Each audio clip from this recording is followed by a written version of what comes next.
Assalamualaikum warahmatullahi wabarakatuh.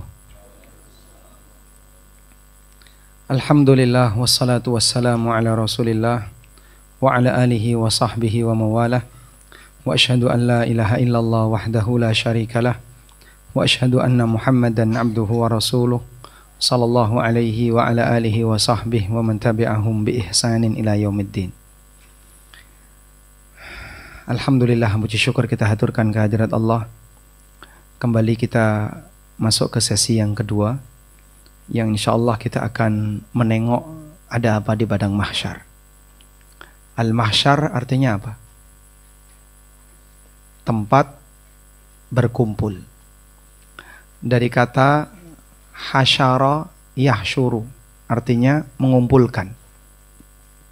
Allah Subhanahu wa taala mengatakan, wa idzal wuhusyu husyirat. Wa idzal wuhusyu, pada hari di mana al-wuhush. Al-wuhush artinya apa? Semua binatang. Husyirat, dikumpulkan oleh Allah. Sehingga yang dikumpulkan kelak di yaumil qiyamah tidak hanya manusia, termasuk juga al-wuhush, yaitu para binatang. Nah, kita akan melihat seperti apa ardul mahsyar. Baik. Coba kita buka Zoom terlebih dahulu.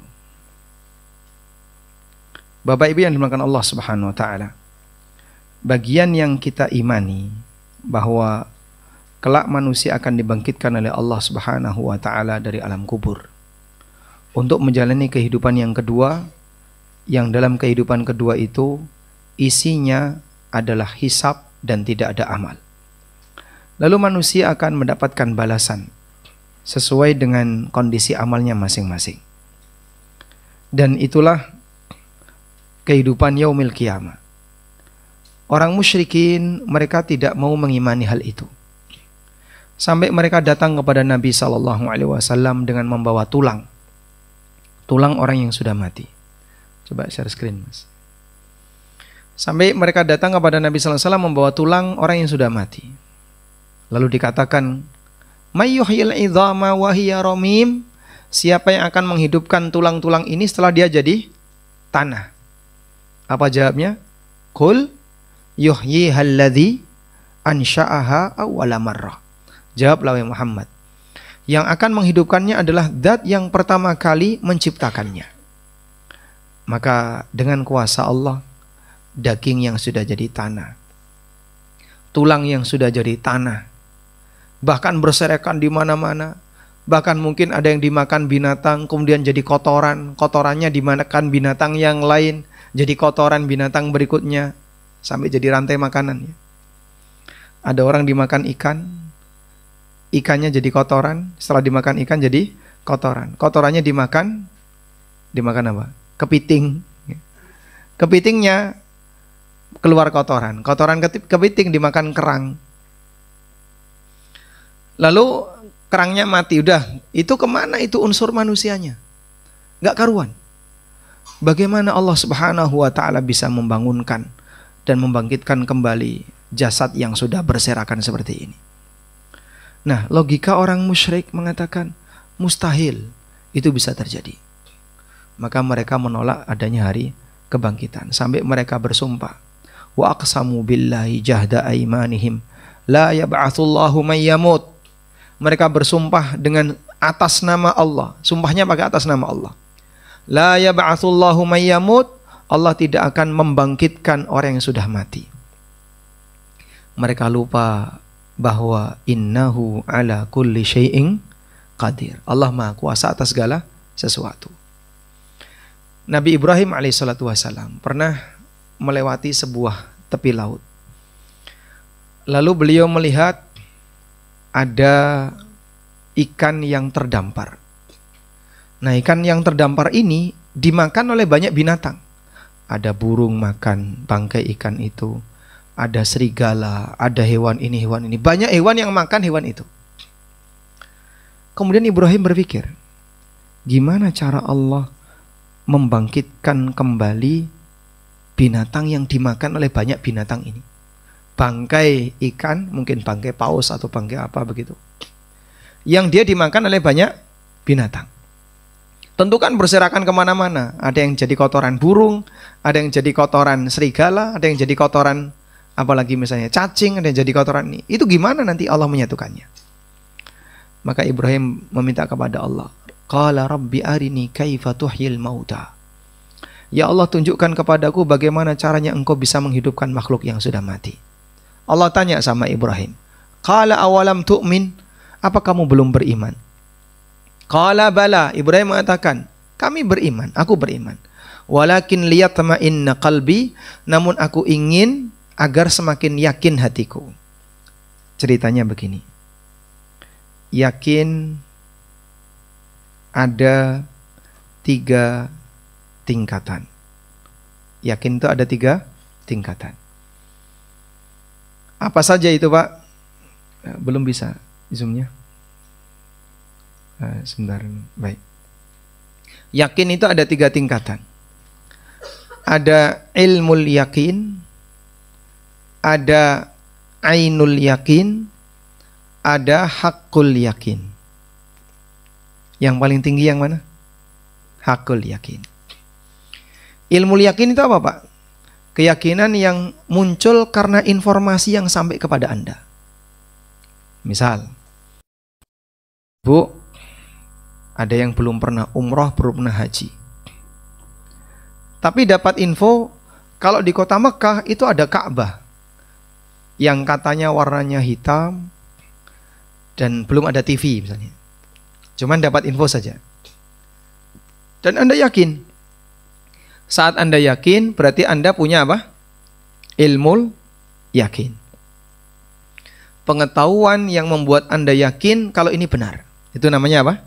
Ilmul yakin. Sudah? Lalu Anda punya kesempatan untuk berangkat ke sana. Saat Anda punya kesempatan untuk berangkat ke sana, di atas kendaraan Anda melihat Ka'bah dari kejauhan. Oh, kayak gitu tuh Ka'bah itu. Benar ya, berarti Ka'bah itu ada. Maka setelah melihat langsung, jadi apa?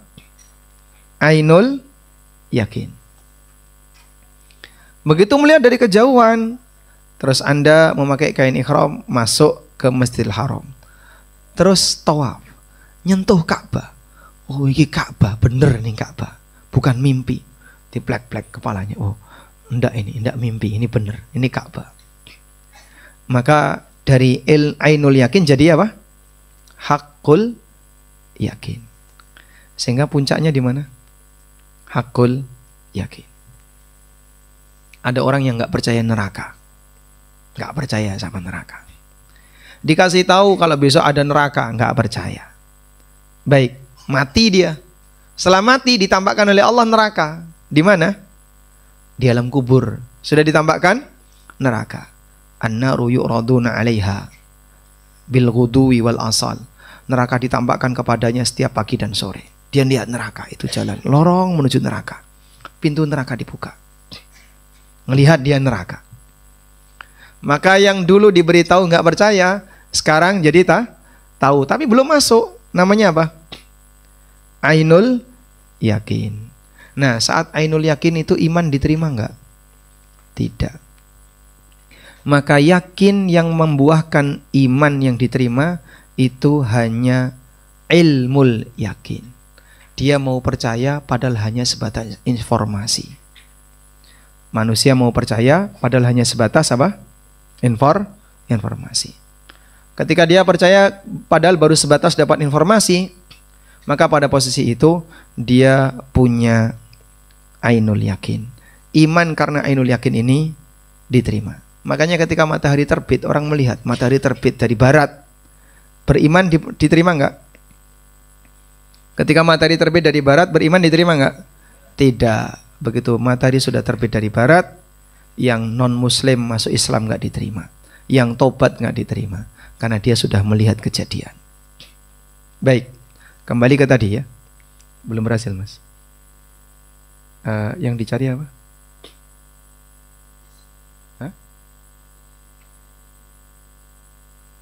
Jimit ID ini saya share screen-nya.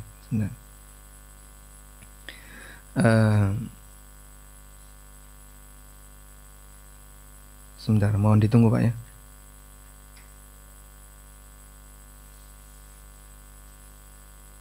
Coba buka di buka di Telegram.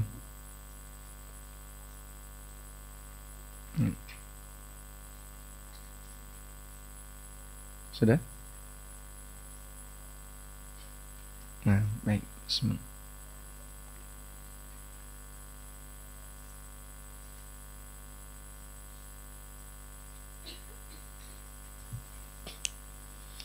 Bisa?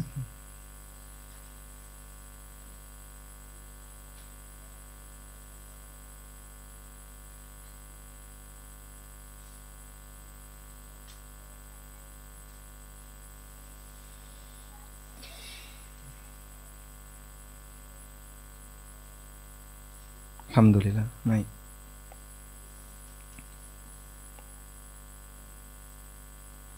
Kita lanjut ya. Bercerita tentang tadi ya, masalah ilmu yakin dan ainul yakin. Jadi yakin yang ada tiga tingkatan tadi, Ibrahim minta kepada Allah Subhanahu wa Ta'ala. Coba bisa diulang Pak. Yakin ada 3 tingkatan. 1, ilmul yakin. Yang kedua, ainul yakin, ain yakin. Yang ketiga, hakul yakin. Kalau ini baru sebatas info, ini baru sebatas berita. Kalau ini melihat langsung, melihat kejadian. Kalau ini merasakan. Orang kafir diberitahu neraka nggak percaya. Begitu dia mati, ini saya kasih fase kehidupan dunia, lalu kubur, kemudian akhirat, fase 1, akhirat, fase 2. Kondisi mukmin di dunia dia beriman, di alam kubur dia melihat, di akhirat fase 1 sebelum masuk dia melihat. Fase 1 maksudnya sebelum memasuki, dia melihat, makin yakin. Fase 2 merasakan. Surga itu benar. Baik. Orang kafir. Orang kafir di dunia dia ingkar. Di alam kubur orang kafir beriman nggak? Beriman. Tapi nggak diterima. Dia melihat neraka dibukakan, ada lorong menuju neraka, pintunya dibukain, dan dia ngelihat neraka. Fase 1 di akhirat, neraka melihat ke arah dia. Coba lihat ini. Jadi neraka itu melihat calon penghuninya. Neraka melihat calon penghuninya. Allah Subhanahu wa Ta'ala berfirman, "Idza ra'athum min makanin ba'idin sami'u laha taghayyuzan wa zafira." Ketika neraka itu melihat calon penghuninya dari tempat yang jauh, maka neraka itu semakin bergemuruh.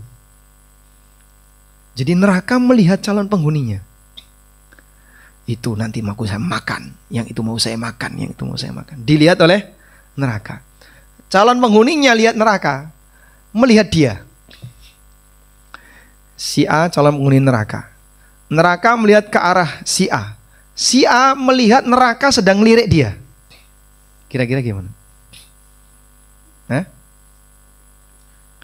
Coba bayangin ya. Ada harimau yang berusaha untuk lepas dari kandang. Pandangan matanya ke arah kita, dan kita ngelihat dia ke arah dia. Gimana kira? Hah? Takutnya luar biasa. Sehingga penduduk neraka, calon penduduk neraka sebelum masuk neraka itu sudah melihat saya akan dimakan oleh neraka karena neraka sudah lihat saya. Dan besok neraka itu mengeluarkan leher. Jadi ada leher yang keluar dalam bentuk neraka. Lahu ainun yubsirani walisanun yantik. Dia punya 2 mata, punya lisan. Jadi keluar leher, yakhruju unukun minan nar. Akan keluar leher dari neraka. Ada seperti kepala tapi bentuknya api, Pak. Keluar dari neraka. Punya mata dan punya lisan. Matanya melihat, lisannya bisa bicara. Bayangin, Pak, ngebayangin kayak gimana, Masya Allah. Pernah lihat kayak gitu, Pak, suasana? Mungkin pakai AI bisa ya, gambaran ada air yang keluar kepala gitu ya. Baik. Jadi di fase akhirat 1, orang kafir itu melihat neraka yang melihat dirinya. Di fase yang kedua dia merasakan. Maka di sini ilmu yakin ditolak oleh orang kafir. Ini ainul yakin, dia percaya. Yang ini hakul yakin, rasa no. Setelah dia nyemplung neraka. Baik, Ibrahim alaihissalam, beliau yakin kalau Allah bisa menghidupkan makhluk yang sudah mati. Tapi beliau minta kepada Allah agar melihat langsung. Maka Allah subhanahu wa ta'ala perintahkan kepada Ibrahim, fakhudh arba'atan minat tayri fasurhunna. Coba kita lihat. Wa idh qala Ibrahimu rabbi arini kaifa tuhyil mauta. Ingatlah ketika Ibrahim berkata, ya Allah, tampakkan kepadaku bagaimana cara engkau menghidupkan makhluk yang sudah mati. Qala, Allah bertanya, awalam tu'min, apa kau belum beriman? Qala bala, jawab Ibrahim, iya aku beriman. Walakin liyatma'inna qalbi. Yakin. Jadi beliau minta apa? Tingkatan yakin yang lebih tinggi. Ainul yakin, biar bisa melihat langsung. Qala fakhud arba'atan minat tayr. Sekarang kamu ambil 4 jenis burung yang berbeda. Fasurhunna ilaika. Kemudian sembelih burung itu cacah-cacah. Kemudian dicacah-cacah sama Ibrahim, bulunya dicabuti semuanya, dicacah-cacah lembut, dicampur. Tsumma ja'al ala kulli jabalin minhunna juz'a. Terus bagi ke beberapa gunung. Ada yang menyebut 4 gunung, ada yang menyebut 7 gunung. Satu sakponto gitu ya. Satu cakupan taruh gunung ini, satu cakupan taruh gunung ini, satu cakupan taruh gunung ini. Kepalanya dipegang oleh Ibrahim. 4 kepala burung. 4 kepala burung dipegang oleh Ibrahim. Tsummad'uhun. Sekarang panggil burung-burung itu. Ya, tiba langsung datang. Darahnya burung ini campur dengan darahnya sendiri. Bulunya gabung lagi. Daging-dagingnya bersatu. Di depan Ibrahim, burung itu menyatu. Sudah? Terus mereka datang ke hadapan Ibrahim tanpa kepala. Berjalan ke hadapan Ibrahim tanpa kepala. Ibrahim pegang apa? Kepalanya. Burung 1 diberi kepala 2, nggak mau.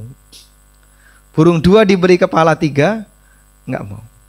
Begitu dipasangkan kepalanya masing-masing, mau. Terus hidup di depan Ibrahim alaihissalam. Wa'lam annallaha azizun hakim. Nah, itulah cara Allah subhanahu wa ta'ala menghidupkan makhluk yang sudah mati. Ada satu tulang manusia yang tidak akan hancur. Namanya tulang apa?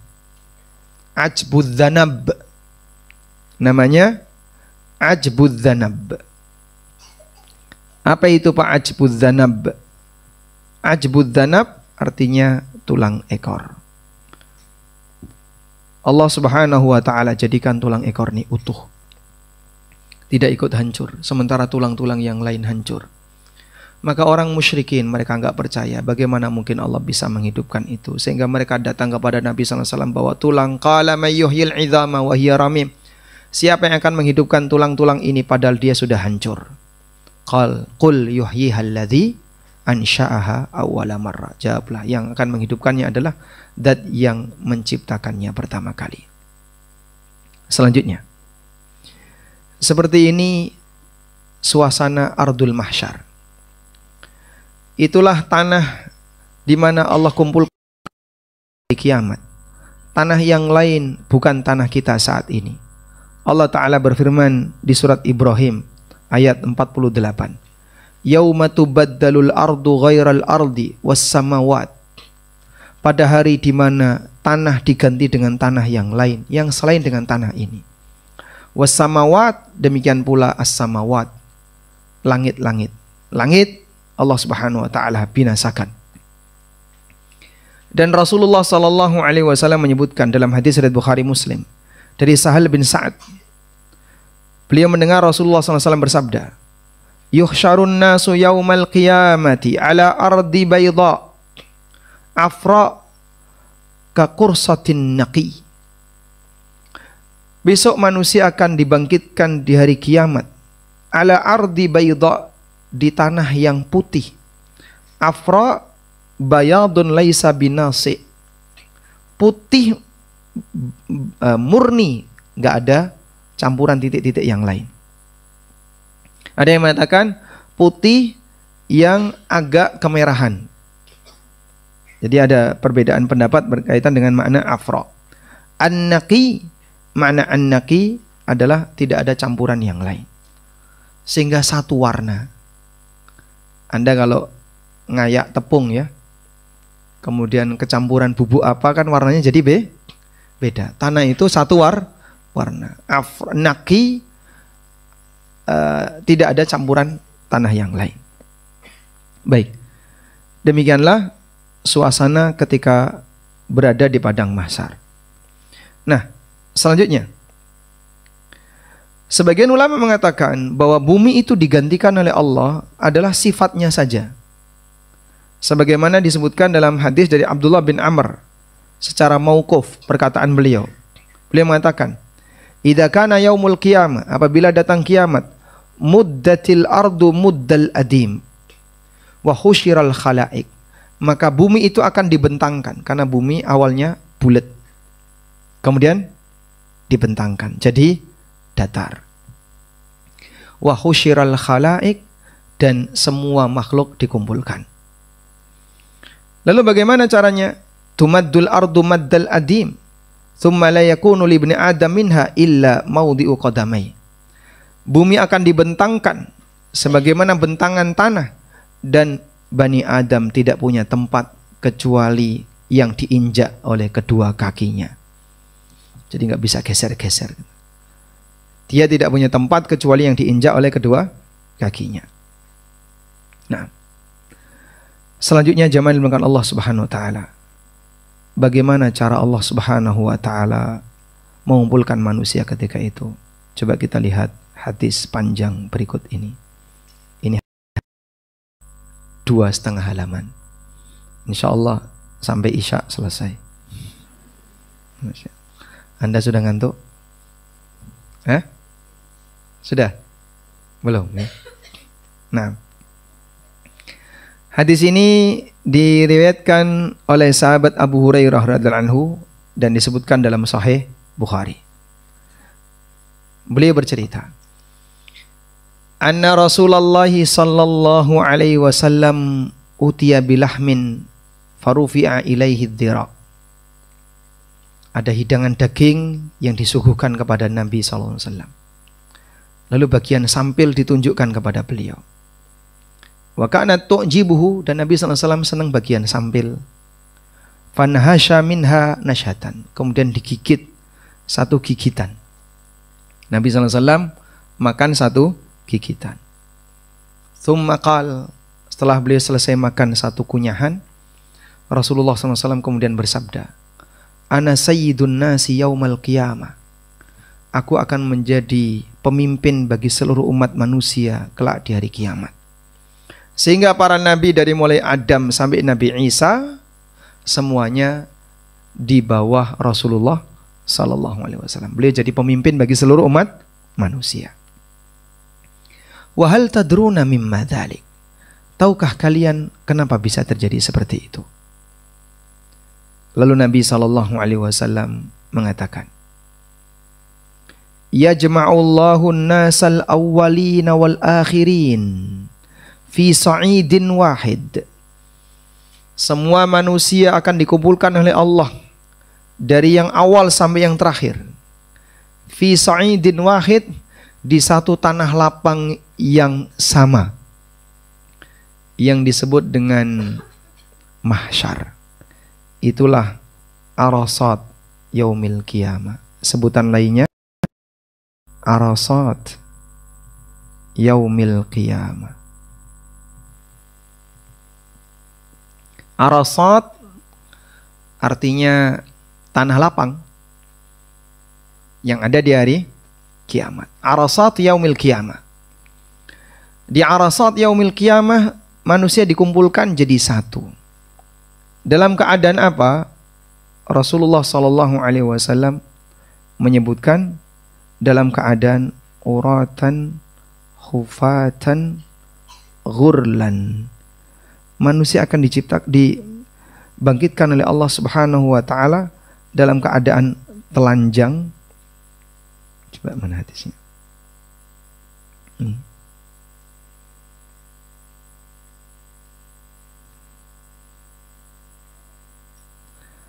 Rasulullah sallallahu alaihi wasallam bersabda, "Yuhsyarul qiyamah au al-ibad uratan ghurlan buhman." Besok manusia akan dibangkitkan di hari kiamat dalam keadaan telanjang, ghurlan, tidak dikhitan.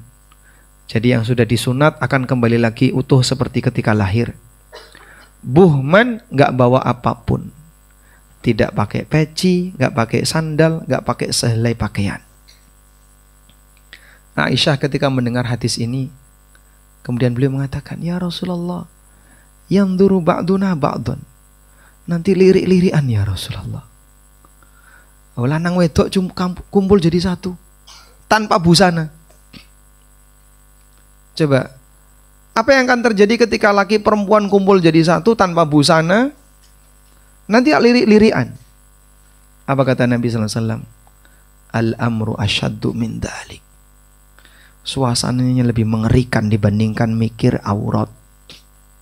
Suasananya lebih mengerikan dibandingkan mikir aurat. Baik, coba begini ya. Kaki panjang, lebih mikir mana? Aurat dia atau aurat orang lain?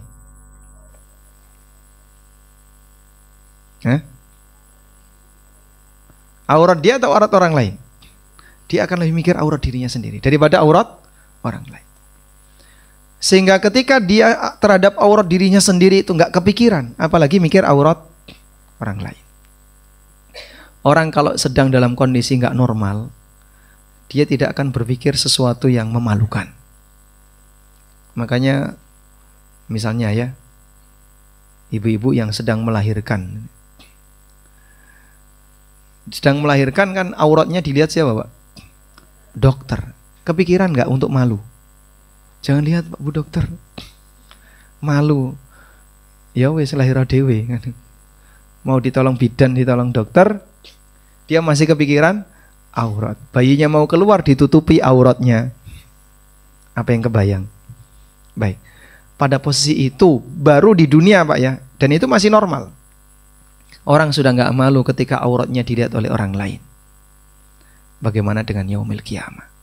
Maka pada saat di hari kiamat, manusia dalam keadaan telanjang seperti itu, kata Aisyah, yanzuru ba'duna ba'dun, nanti saling melihat ya Rasulullah. Kata Nabi sallallahu alaihi wasallam, al-amru asyaddu min dzalik. Suasana lebih mengerikan dibandingkan itu.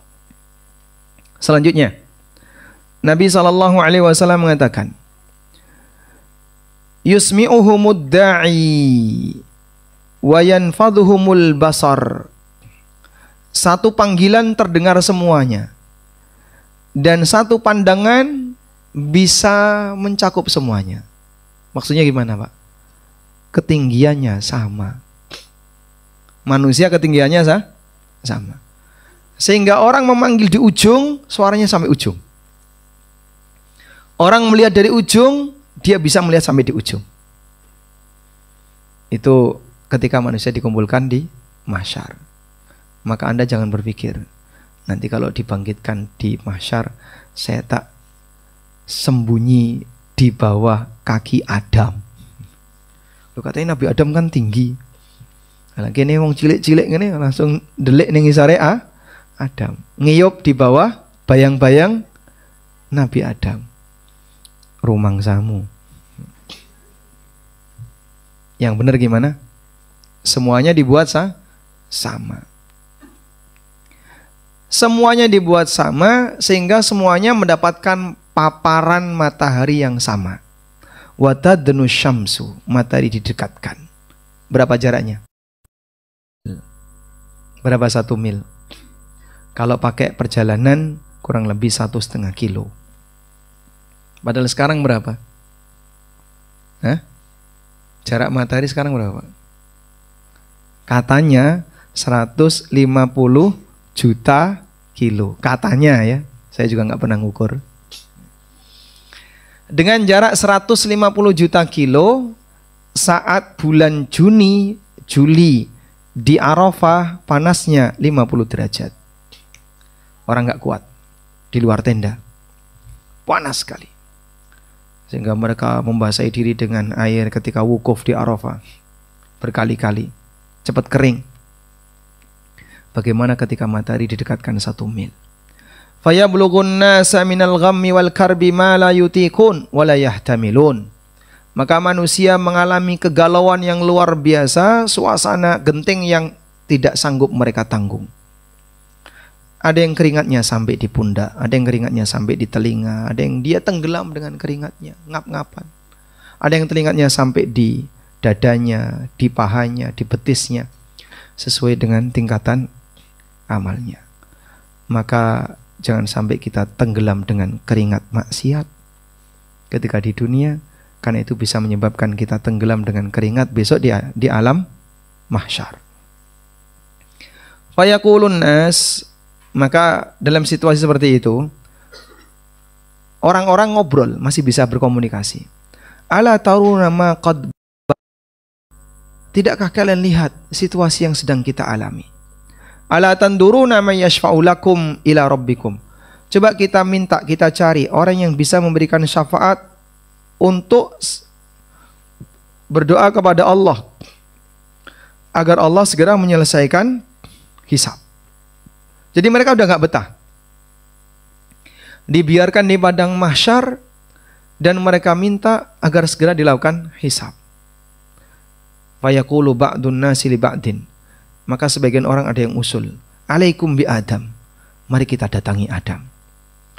Mereka pun datang kepada Adam alaihissalam, lalu mereka mengatakan, anta abul bashar, wahai Adam, engkau adalah bapak manusia. Khalaqakallahu biyadih, Allah ciptakan Anda dengan tangannya. Wa nafakha fika min ruhihi, dan Allah tiupkan ruh kepada Anda. Wa amaral malaikata fasajadu laka, dan Allah perintahkan kepada para malaikat untuk bersujud kepada Anda. Ishfa' lana ila rabbik, mintalah syafaat kepada Allah agar Allah segera melakukan hisab. Ala tara ila ma nahnu fihi, tidakkah Anda lihat situasi yang saat ini kita alami? Ala tara ila ma qad balagana, tidakkah Anda lihat bagaimana kondisi yang kita alami? Fayaqulu Adam, lalu Adam mengatakan, inna rabbi qad ghadibal yawma ghadaban lam yaghdab qablahu mithlahu wa la yaghdaba ba'dahu mithlah. Sesungguhnya Allah hari ini belum pernah murka semurka ini, dan setelah ini Allah tidak akan murka semurka ini. Itulah puncak murkanya Allah. Kapan? Ketika di padang mahsyar, semua makhluk dijemur di satu tempat tanpa naungan, kecuali orang-orang yang diberi naungan oleh Allah, dalam keadaan Allah murka puncak. Wa innahu qad nahani 'anis syajarah, dan Adam teringat kesalahannya. Allah melarangku untuk mendekati sebuah pohon, fa'asaituhu, tapi aku durhaka kepada Allah. Nafsi, aku lebih mikir diriku. Idhabu ila ghairi, kamu cari saja orang lain. Idhabu ila Nuh, silahkan kamu temui Nabi Nuh. Masya Allah. Berdoa ketika itu malu. Berdoa ketika itu malu. Sampai pun sang Nabi malu untuk berdoa. Apa alasannya? Ingat kesalahannya. Subhanallah. Yauma yatadzakkarul insanu ma sa'a wa burrizatil jahimu liman yara. Pada hari semua orang itu teringat dengan kesalahannya. Sudah siap kertas di depan? Nah, semua kertasnya disiapkan. Pensilnya dipegang. Udah? Udah siap? Udah, pegang saja ya. Tulis 5 dosa hari ini. Masih ingat gak? Masih ingat? Tulis 5 dosa hari ini. 1. Ini pas Ramadan loh ini. Itu pun pakai mikir. Apa ya? Hari ini loh Pak, hari ini Pak. Apa ya? 5 dosa hari ini. Udah gak ingat Pak ya? Gak ingat. Padahal hari ini. Coba kalau saya minta, tolong tuliskan 10 dosa Anda dalam sepekan ini. Banyak yang lupa. Sehingga di saat ini kita banyak lupa dosa. Besok di yaumil qiyamah semua teringat. Semuanya teringat. Anna lahu dzikra, tapi nggak ada manfaatnya. Yauma yatadzakkarul insanu ma sa'a. Pada hari di mana semua orang teringat dengan apa yang telah dia perbuat. Di ayat yang lain, anna lahu dzikra, tapi untuk apa dia ingat? Nggak ada kesempatan untuk taubat. Hari ini masih bisa taubat, tapi nggak ingat. Besok ingat, nggak bisa taubat. Makanya menghisap diri sendiri sebelum nanti dihisap itu penting. Karena ketika kita menghisap diri kita sendiri, maka kita persiapan sebelum nanti akan menjalani hisap yang tidak ada kesempatan untuk taubat. Akhirnya mereka datang kepada Nabi Nuh. Lalu Nuh dipanggil, ya Nuh anta awwalur rusul. Engkau adalah rasul yang pertama. Ila ahlil ardi. Kepada penduduk bumi. Jadi rasul yang pertama itu siapa? Nabi Nuh. Kalau Adam Mbak, Adam itu nabi bukan rasul. Dan Allah menyebut Anda dengan abdan syakura, hamba yang pandai bersyukur. Berikan syafaat untuk kami, berdoalah kepada Allah. Apakah kau tidak lihat situasi saat ini? Maka Nuh mengatakan, Inna Rabbi Azza wa Jalla qad ghadibal yaum. Pernyataannya sama seperti Adam. Sekarang Allah berada di puncak marah. Dan aku sudah punya kesempatan satu doa, tapi aku gunakan untuk kebinasaan kaumku. Doa apa itu? Agar semua yang kafir ditenggelamkan. Rabbi la tadhar alal ardi minal kafirina dayyara. Nuh pernah berdoa kepada Allah, ya Allah jangan kau biarkan satupun orang kafir hidup di muka bumi. Dikabulkan oleh Allah. Nabi Muhammad SAW nggak pernah berdoa seperti itu. Nabi Nuh berdoa seperti itu. Akhirnya ketika Nuh dikabulkan oleh Allah doanya, bumi. Dan bagaimana cara Allah menenggelamkan? Bumi mengeluarkan air, kemudian hujan turun deras. Faltaqal ma ala amrin qad qudir. Maka ketemulah dua air bumi dan air langit. Jadilah banjir yang telah ditetapkan. Nafsi, kemudian Nuh mengatakan, diriku sendiri, diriku.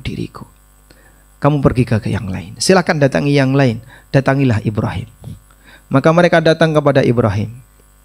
Lalu dipanggil, wahai Ibrahim, engkau adalah seorang Nabiullah dan engkau kekasih Allah di kalangan penduduk bumi. Berikan syafaat untuk kami. Tidakkah kau lihat situasi saat ini? Maka Ibrahim mengatakan, Allah puncak murka untuk hari ini. Dan Ibrahim mengingat kesalahannya. Apa kesalahan Ibrahim? Wa qad kuntu kadzabtu thalatha kadzibatin. Dan aku pernah berdusta 3 kali. Berdusta 3 kali diingat-ingat sampai kiamat. Coba masnya, sudah pernah berdusta berapa kali? Banyak itu berapa? Lupa, angkanya saja sampai lupa. Sebutkan kedustaan yang sudah Anda lupakan. Sudah lupa Pak Ustaz.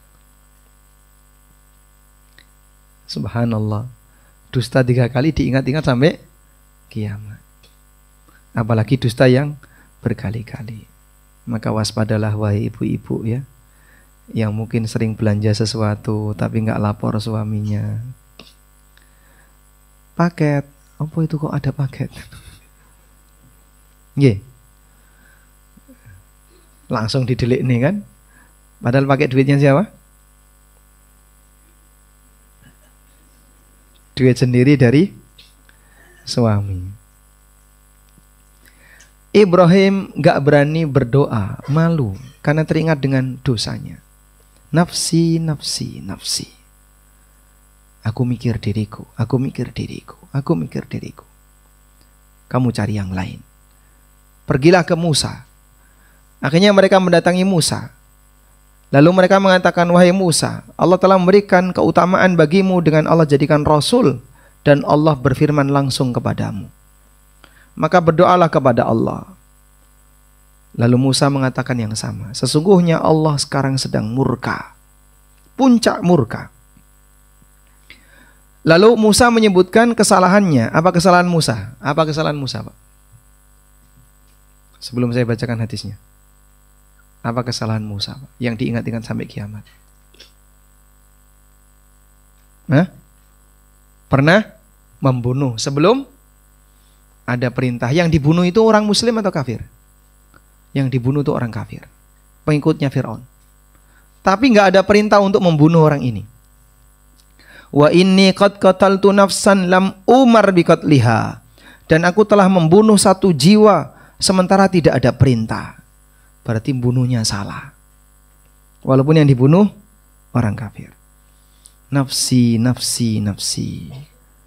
Aku mikir diriku, aku mikir diriku. Silahkan kamu pergi kepada yang lain. Temui Isa bin Maryam. Maka mereka pun mendatangi Isa. Dan mereka mengatakan, wahai Isa, engkau adalah Rasulullah. Dan kalimat yang Allah sematkan kepada Maryam. Dan ruh yang Allah berikan kepadamu. Wa kallamtan nasa fil mahdi sabiyya. Dan kau dulu ketika masih bayi bisa berbicara. Berdoalah kepada Allah. Fayaqulu, maka Nabi Isa menyampaikan, sesungguhnya Allah sangat murka hari ini. Lalu di sini dikatakan walam yadhkur dzanba. Nabi Isa tidak menyebutkan dosa.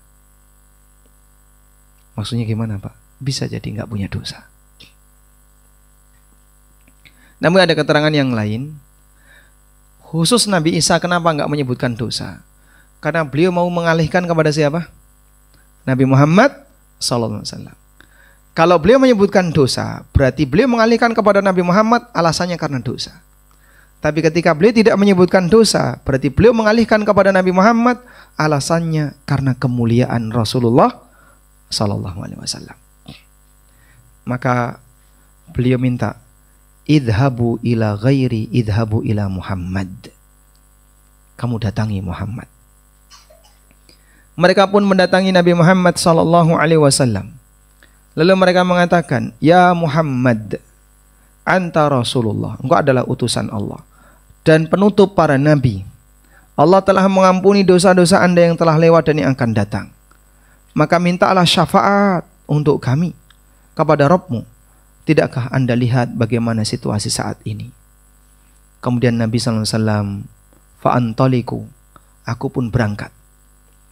Aku pun berangkat fa'ati tahtal arsy. Lalu aku mendekati di bawah arsy. Berarti ketika itu beliau melihat arsy, Pak. Iya. Lalu beliau menuju ke dekat arsy. Fa'aqa'u sajidan li rabbi. Kemudian aku bersujud di hadapan Rabbku azza wa jalla. Thumma yaftahu Allahu alayya min mahamidihi wa husni tsana'i alaihi syai'an. Coba lihat ini.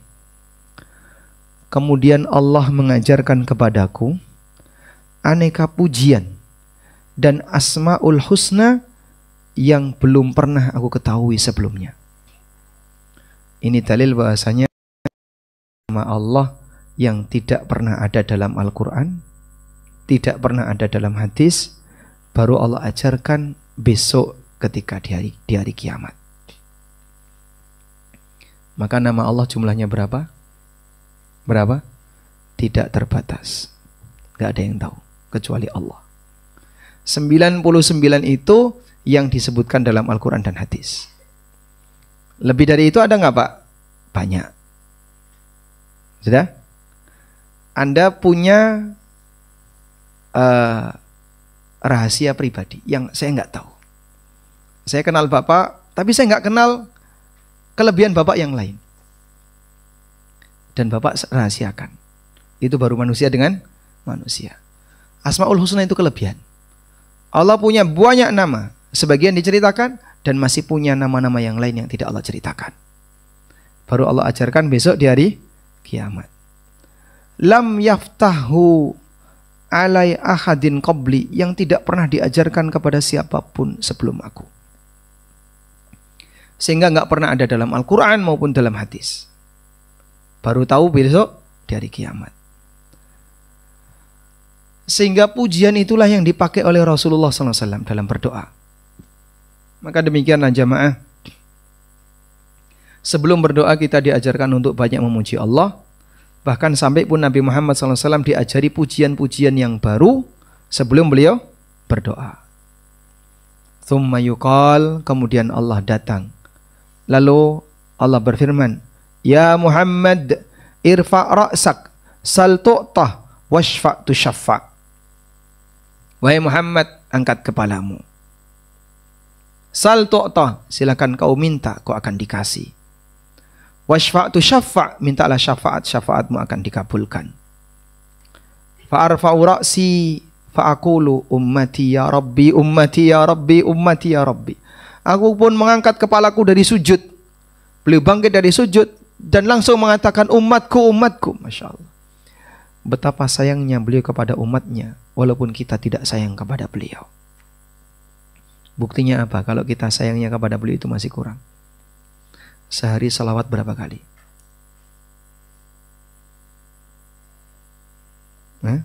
Pas sholat saja. Di luar sholat? Belum. Tidak salawat. Bapak Ibu berapa kali salawat sehari? Lupa Pak Ustadz, saking banyaknya. Masya Allah. Saking tidak pernahnya ya. Jarang kita bersalawat kepada Nabi SAW. Maka perbanyaklah membaca Allahumma salli wa sallim ala nabiyyina Muhammad. Allahumma salli wa sallim. Allahumma salli wa sallim ala nabiyyina Muhammad. Diulang-ulang. Fayuqal, maka disampaikan, Ya Muhammad, adkhil min ummatika man la hisaba alaihim minal babil aiman min abwabil jannah. Wahai Muhammad, masukkan umatku, masukkan umatmu yang tidak dihisab dari pintu surga sebelah kanan. Wahum syuraka'un nasi fima siwa dzalika minal abwab. Dan mereka sekarang kumpul bareng dengan orang-orang yang lain yang tidak punya kesempatan untuk masuk surga dari pintu sebelah kanan. Tsumma qal walladzi nafsi biyadi inna ma bainal misra'aini min masari'il jannah kama baina Makkah wa Himyar atau kama baina Makkah wa Busra. Kemudian Nabi SAW mengatakan, jarak dua galangan pintu surga, ini galangan pintu satu, galangan pintu dua, apa namanya ini? Tiang pintu, ya. Jarak antara dua tiang pintu ini seperti Mekah dan kota Himyar. Dalam ayat yang lain seperti Mekah dan Busra. Sekarang coba kita lihat. Himyar itu ada di mana sih, Pak? Himyar ada di Yaman, ya.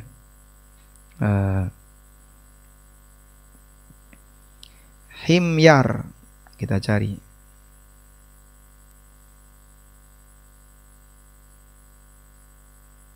Nah, ketemu gak ini? Himyar.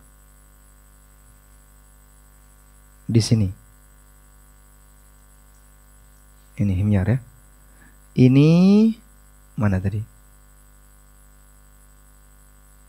Mekahnya di mana?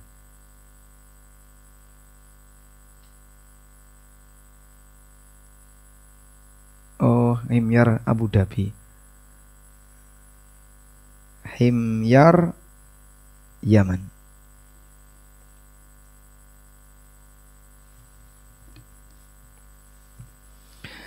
Jaraknya antara Yaman sampai Mekah. Mekahnya di sini. Jauh sekali. Intinya Rasulullah SAW mau menggambarkan, dari titik ini Mekahnya ada di titik ini. Ini Mekah. Galangan pintu surga demikian luas. Luasnya surga seberapa? Berapa luasnya surga? Arduha ka'ardis sama'i wal ard. Luasnya seluas langit dan bumi. Jika Bapak Ibu dibandingkan dengan Gunung Merapi, ukuran Anda dengan Gunung Merapi seperti apa, Pak? Seperti debu, gitu ya. Bapak ada di gunung ini. Si A itu ada di Gunung Merapi, nggak kelihatan. Di zoom, yuk zoom. Di zoom Merapinya di zoom untuk mencari si A yang sedang berada di Gunung Merapi. Kelihatan nggak? Kelihatan? Enggak. Kenapa nggak kelihatan? Terlalu kecil. Itu baru satu Gunung Merapi. Apa yang Anda bayangkan ketika Anda dibandingkan dengan bumi? Dilihat dari satelit. Cari si A di bumi. Gak ketemu. Kalau surga seluas langit dan bumi, masa kita yang kecilnya seperti setitik debu gak dapat tempat di sana? Surga itu seluas langit dan lebih luas daripada langit dan bumi. Masa kita yang kecil kayak gini, Pak, gak dapat tempat di tempat yang luasnya seluas langit dan bumi. Kalau bukan orang yang kebangetan. Padahal luas, surga demikian luas. Maka mintalah kepada Allah Subhanahu wa taala, Allahumma inna nas'aluka birahmatika allati wasi'at kulla syai'in an taghfira lana wa tudkhilnal jannah. Wallahu a'lam. Wa sallallahu ala nabiyyina Muhammadin wa ala alihi wa sahbihi wa sallam.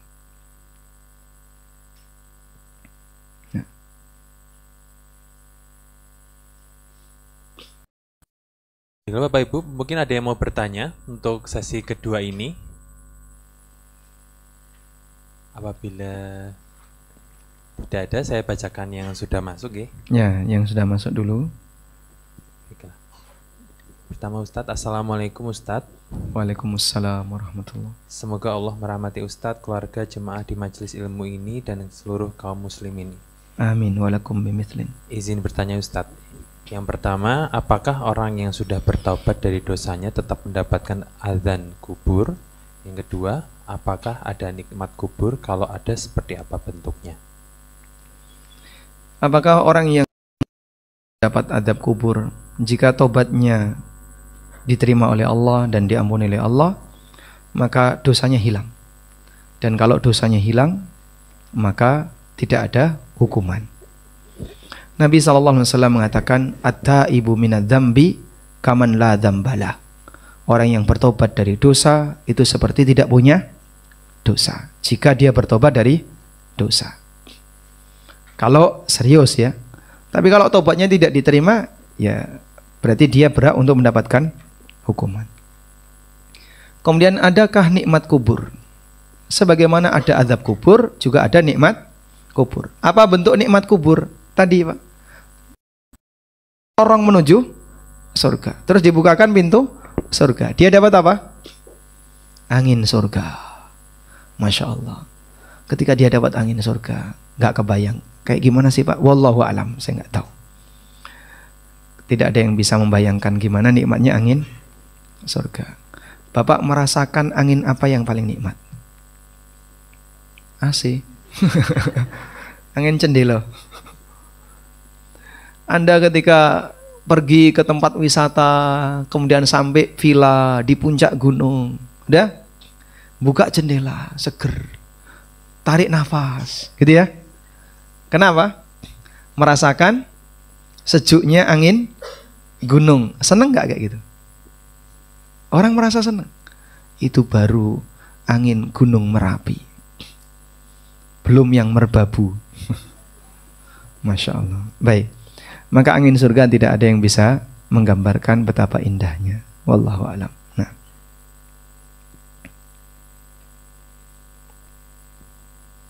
Pertanyaan berikutnya Ustadz. Assalamualaikum Ustadz, izin bertanya. Waalaikumsalam warahmatullahi. Bagaimana kiat-kiat yang bisa dilakukan pemuda Islam dalam menghadapi tantangan globalisasi dan modernisasi?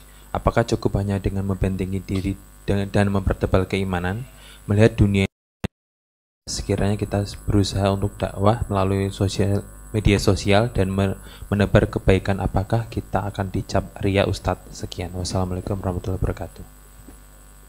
Waalaikumsalam warahmatullahi wabarakatuh. Kiat-kiat pemuda Islam di era globalisasi dan modernisasi informasi, terus apa lagi? Nah, apa yang bisa kita lakukan ketika menjalani hidup? Kita semuanya sedang berjuang. Anda sedang melakukan sebuah perjalanan jauh untuk pulang selamanya menghadap Allah. Dan Allah berikan kita modal berupa apa? Apa modal hidup kita, Pak? Umur, waktu. Dan Allah menyatakan bahwa banyak orang yang rugi gara-gara waktu. Maka sumpah Allah sebelum menyatakan manusia itu rugi, Allah bersumpah menyebut apa? Wal asr, demi waktu. Karena manusia yang diberi modal oleh Allah ada 3 kemungkinan. Dia diberi modal dan pulang bawa untung. Ada yang diberi modal, pulang modalnya habis, nggak dapat apa-apa. Dan ada yang diberi modal, pulang bawa utang. Anda yang mana? Semoga tidak yang ketiga ya. Sudah diberi modal, pulang bawa utang. Modal itu apa? Umur, waktu. Pulang, kita akan pulang kepada Allah untuk selamanya, mati. Bawa utang gimana, Pak? Menghadap Allah bawa dosa. Amal yang dia miliki tidak bisa membuat dia jadi naik derajatnya, tapi justru dia semakin berdosa. Terus kita yang harus kita lakukan gimana? Perjuangkan bagaimana caranya agar Anda menghadap Allah Subhanahu wa ta'ala dalam keadaan membawa untung. Apa yang harus kita lakukan, Pak? Kalau Anda bertanya tentang tipsnya, selalu nempel dengan majelis ilmu. Di majelis ilmu kita nambah iman. Sehingga dengan mendengarkan Al-Quran dan hadis, iman naik. Makanya sahabat Mu'ad bin Jabal kalau ngajak orang untuk pengajian, beliau mengatakan gimana? Haya nu'minu sa'atan, mari kita ngecas iman. Karena datang di majelis ilmu itu ngecas iman. Yang kedua, selalu tempel teman yang baik. Orang bisa jadi jahat karena komunitas. Sebab yang namanya teman itu bisa nyeret. Ada pepatah yang mengatakan as-sahibu sahib. Teman itu bisa nyeret. Ya, ada sebagian orang yang gara-gara komunitasnya nggak baik, berubah dia, oleng. Oleng, kenapa? Karena pengaruh komunitasnya. Sebaliknya ada yang karena komunitas baik dia berubah jadi baik. Maka jangan sampai Anda punya teman yang merugikan diri Anda. Ngundang teman yang jahat sama dengan ngundang setan. Buat apa dirawati? Tinggalkan. Dan terutama, mohon maaf ya, agama itu utama. Jangan sampai, bolehlah bertetangga dengan beda agama, tapi membangun kedekatan dengan beda agama bahaya. Makanya Allah Subhanahu wa ta'ala melarang, la tattakhidhu aduwi wa aduwakum awliya tulquna ilaihim bil mawaddah. Jangan kau jadikan musuhku dan musuh kalian sebagai wali. Kedekatan itu terjadi ketika kapan? Teman curhat, menceritakan masalahnya, tempat bertanya, berbagi, itu kedekatan. Karena itu, kalaupun Anda butuh untuk curhat, teman berbagi masalah dan seterusnya, jangan salah pilih orang. Terkadang ketika dia salah pilih orang, saran yang diberikan bukan solusi, tapi polusi bagi hidupnya. Ada orang yang, ini saya dapat cerita ya dari salah satu jamaah, Pak. Ada orang dia bermimpi, Pak. Dia Muslim, bermimpi, dalam mimpinya ketemu Yesus, ketemu wajah, ya seperti yang digambarkan seperti Yesus itulah. Terus dia bingung, saya harus tanya kepada siapa takwil mimpi ini. Ciloko nih, tanya ke pastor. Ya sudah, wassalam. Berubah agama dia. Dah. Maka dia disesatkan oleh setan melalui mimpi. Kemudian disesatkan yang kedua oleh temannya setan. Akhirnya dia meninggalkan agama Islam dan pindah ke agama yang lain. Subhanallah. Itulah pengaruh buruk dari teman. Walaupun cuma sesaat, pertemuannya nggak lama. Tapi dia jadikan si tokoh ini teman untuk curhat. Minta saran. Bahaya. Makanya kalau Anda punya seperti ini, cari teman yang baik ketika minta saran. Wallahu a'lam.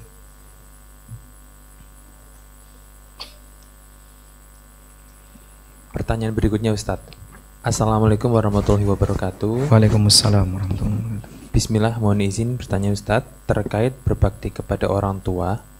Bagaimana cara seorang anak harus menjaga bakti kepada orang tua jika dekat dan komunikasi dengan orang tua sering tersakiti dengan ucapan orang tua? Ingin menjauh agar tidak menyakiti tapi rindu dan khawatir, menyesal. Tapi kalau dekat sakit hati dan takut melukai orang tua karena tidak bisa menahan sakit hati. Masya Allah. Baik, berinteraksi dengan orang lain itu tarik ulur ya.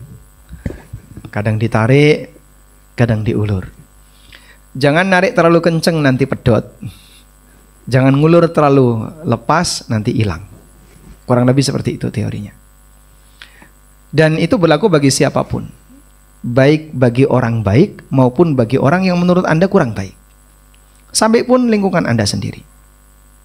Oleh karena dengan orang tua, kewajiban kita kepada orang tua, Bapak. Coba Anda lihat firman Allah Subhanahu wa taala di surat Luqman. Allah mengatakan gimana? Wa wassaynal insana biwalidayhi ihsana. Hamalathu ummuhu wahnan ala wahnin wa fisaluhu fi amain. Dan kami wasiatkan kepada manusia untuk berbuat baik kepada orang tuanya. Ibunya hamil dia dalam keadaan lemah ditambah dengan kelemahan. Makin lama kan makin lemah. Wanita hamil tuh makin besar hamilnya makin kuat atau makin gagah perkasa? Wa fisaluhu fi amain. Kemudian dia menyapih anaknya dalam waktu 2 tahun. Maka kita diingatkan oleh Allah. Sehebat apapun kamu, kau tidak akan pernah bisa membayar jasa ibumu. Ada seorang lelaki yang gendong ibunya dari Yaman sampai ke Mekah, terus tawaf sambil gendong ibunya. Selesai dia tawaf gendong ibunya, dia datang kepada Ibnu Umar. Dia sampaikan, apakah aku sudah bisa menggantikan jasa ibuku? Karena ibuku tak gendong. Dari mulai Yaman datang ke Mekah, tawaf sambil tak gendong.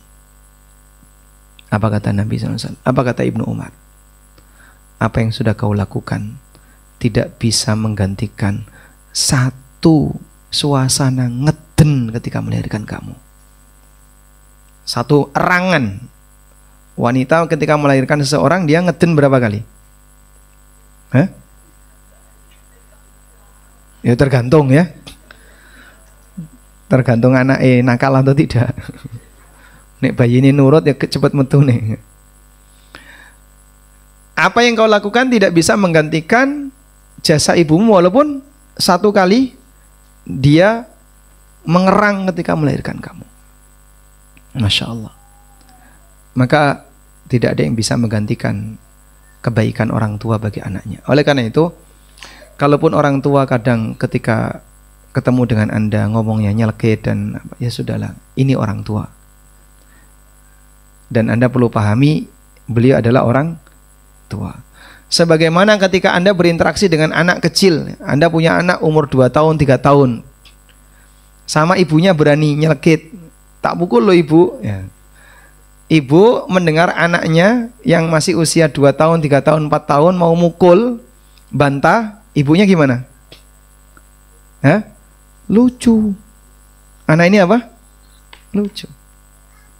Sehingga walaupun anak ini ngeyel sama ibunya, berani sama ibunya, marah nggak? Tidak. Kenapa? Karena dia masih kecil. Sikap yang sama untuk orang tua Anda. Karena manusia itu dari lucu, serius, lucu lagi. Sehingga makin sepuh makin laras betul. Iya Mas. Pertanyaan berikutnya Ustadz. Assalamualaikum, izin bertanya Ustadz. Waalaikumsalam warahmatullahi. Bagaimana cara berbakti kepada suami yang telah meninggal dunia? Bagaimana cara berbakti kepada suami yang sudah meninggal dunia? Sudah berakhir ya. Dulu waktu masih hidup diseneni. Bar mati kehilangan. Masya Allah. Betul kayak gitu Pak? Jadi kan ingatan nih Pak? Masih buatan nggih? Buatan keliru. Baik. Ada ibu-ibu yang pernah tanya ke saya, Pak, boleh nggak saya berdoa kepada Allah setelah suaminya mati ya? Doa apa? Saya ingin minta kepada Allah agar Allah menghidupkan kembali suami saya. Ya nggak boleh, mustahil. Dan berdoa minta kepada Allah sesuatu yang mustahil itu hukumnya dilarang. Karena termasuk melampaui berdoa. Lah terus gimana? Berdoa seperti itu nggak boleh. Ibu bukan Nabi Isa yang punya mukjizat bisa menghidupkan orang yang sudah mati. Maka Anda berdoa minta seperti itu dilarang. Tapi saya rindu sama suami. Andi saya urip diseneni. Sekarang begitu hilang digoleki, digetuni. Nah makanya bagi ibu-ibu yang masih punya suami, Anda punya kesempatan untuk dapat surga melalui bakti kepada suami. Bagaimana sabda Nabi SAW tentang suami? Seorang wanita datang kepada Rasulullah SAW mengadukan suaminya. Suami saya begini. Lalu Nabi SAW tanya sama wanita ini, unduri aina anti minhu. Terus pandangan suami kamu terhadap kamu gimana? Apakah suami kamu senang sama kamu, bahagia dengan kamu atau bagaimana? Fa innahu jannatuki wa naruki. Karena suamimu itu pintu surga dan nerakamu. Maka ketika seorang wanita itu sudah menikah, beralihlah tugas dia dari yang dulunya sebagai anak seorang lelaki, sekarang berpindah sebagai istri seorang lelaki. Suaminya lebih berat daripada bapaknya. Suaminya lebih berat daripada bapaknya. Sehingga kalau ada dua panggilan, dipanggil bapak sama dipanggil suami di waktu yang sama, harus menghadap ke siapa? Kenapa? Sudah nikah. Kok enak jadi suami Mbak ya? Bukan enak jadi suami, tanggung jawabnya besar. Sehingga Allah Subhanahu wa Ta'ala jadikan manusia itu beragam. Ketika seorang wanita menjadi anak, surganya adalah orang tuanya. Ketika dia jadi istri, surganya adalah suaminya. Begitu dia jadi ibu, dia jadi surga bagi anaknya. Berubah kondisinya. Dan Allah Maha Adil dengan keputusan ini. Seorang wanita tanya ketika dia dipaksa sama bapaknya, putri saya nggak mau nikah. Nabi SAW tanya sama wanita ini. Jadi ada seorang bapak mau menikahkan putrinya. Ya Rasulullah, putri saya ini nggak mau nikah. Sudah saya carikan jodoh, tetap dia nggak mau nikah. Lalu Nabi SAW tanya sama putrinya, kamu kenapa nggak mau nikah? Ya Rasulullah, saya tidak mau menikah sampai Anda ceritakan kepada saya apa kewajiban suaminya. Kemudian Nabi SAW mengatakan, andaikan keluar nanah dari pipi seorang lelaki, lalu dijilati oleh istrinya, hakkahu, itu belum menunaikan hak suami kepada hak istri kepada yang harus ditunaikan kepada suaminya. itu belum menunaikan hak suaminya. Maka karena si wanita ini takut tidak bisa memenuhi hak itu, kemudian si wanita ini mengatakan, walladzi ba'atsaka bil haqq la uzawwiju abada. Demi zat yang mengutusmu dengan membawa kebenaran, aku tidak akan nikah selamanya. Kemudian Nabi SAW mengatakan kepada si bapak, jangan kau nikahkan dia sampai dia mengizinkannya. Jadi kebaktian itu saat suami masih hidup. Begitu suami sudah mati, ya sudah, Anda cari suami yang lain. Betul nggak Pak? Hah? Karena nggak ada istilah mantan orang tua. Kalau mantan orang tua nggak ada. Walaupun orang tua sudah mati kan Anda tetap anak. Ketika suami sudah mati, Anda bukan lagi istrinya. Makanya boleh nikah dengan yang lain. Kecuali kalau Anda bertahan sampai mati tanpa nikah lagi, maka nanti akan ketemu kembali di akhirat. Wallahu a'lam. Ustaz, pertanyaan berikutnya. Assalamualaikum. Waalaikumsalam warahmatullahi. Bagaimana jika ada yang punya hutang tapi yang sudah dihutangi sudah meninggal dan tidak tahu ahli warisnya atau tidak tahu posisi orang yang dihutangi? Bisakah kita menyumbangkan ke masjid atau tempat lain atas nama yang dihutangi agar kita tidak mendapat dosa tersebut serta tidak disiksa di akhirat? Nah, kalau seperti itu kondisinya, utang tidak selesai dengan kematian yang bersangkutan. Maka nanti orang yang mati ini punya hak untuk nuntut di akhirat. Dia akan cari Anda dan akan nagih. Dibayar pakai apa di akhirat? Pakai amal. Dibayar pakai amal. Terus perjuangannya gimana Pak? Berarti Anda harus nyari ahli waris. Kalau nggak ketemu, Anda komitmen. Jika nanti ketemu ahli waris akan saya serahkan. Jadi beban, iya itu akan jadi beban selama Anda belum bayar. Sampai Anda ketemu ahli waris untuk serahkan ke ahli waris. Bagaimana Pak kalau misalnya kita sudah putus asa? Baik, ini ada satu riwayat. Ibnu Mas'ud radhiyallahu anhu pernah transaksi budak, membeli budak. Beliau membeli budak dari si A. Sudah? Selesai transaksi, budak ini dibawa pulang oleh Ibnu Mas'ud. Nah, sampai di rumah, ternyata di kantongnya budak ini ada. Budak ini membawa emas. Loh, kok kamu bawa emas? Oh, ini kan berarti emas punyanya si A ini. Akhirnya Ibnu Mas'ud langsung mengambil emas tadi dan beliau berangkat ke tempat transaksi. Ternyata si A sudah nggak ada. Dicari di sekitar situ, nggak ketemu. Si A udah pergi. Akhirnya ditungguin, Ibnu Mas'ud sering nyari si A, barangkali ketemu si A karena mau mengembalikan emas tadi. Ternyata nggak ketemu-ketemu. Nah, Ibnu Mas'ud kemudian mensedekahkan emas tadi atas nama si A dengan ikrar, jika nanti saya ketemu si A di dunia, maka saya akan sampaikan kalau emasnya si A sudah saya sedekahkan atas nama si A. Kalau si A ridho, jadi pahala si A. Tapi kalau si A tidak ridho, akan saya gantikan dengan emas yang sama dan sedekah ini jadi pahala aku. Kurang lebih seperti itu. Maka Anda bisa sedekahkan senilai utang tadi atas nama siapa? Orang yang punya piutang tadi yang sudah meninggal. Dan jika Anda ketemu anggota keluarganya, Anda sampaikan terus terang. Jika mereka tidak ridho, Anda gantikan. Sedekah kemarin jadi milik Anda pahalanya. Wallahu a'lam. Baik, pertanyaan berikutnya Ustadz. Bertanya tentang hal apapun.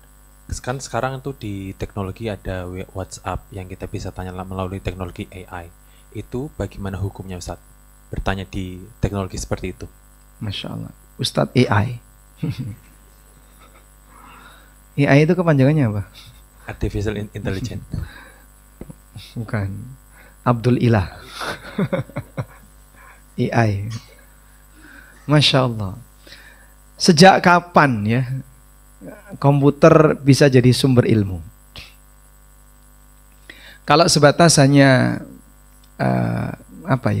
untuk pertimbangan sementara.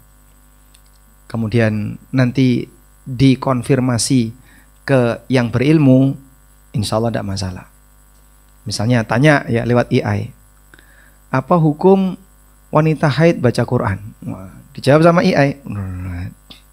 Sudah? Boleh langsung percaya? Jangan ya. Anda konfirmasi ke Ustadz. Ustadz, kalau tulisan kayak gini benar nggak? Loh, Bapak dapat dari mana? Dari Syekh Google. Ya, konfirmasi dulu. Nah, jika orang yang berilmu tadi memberikan nilai, oh enggak apa-apa, ini kayaknya sudah benar ini. Ini benar, silahkan. Baik, boleh Anda pakai. Begitu.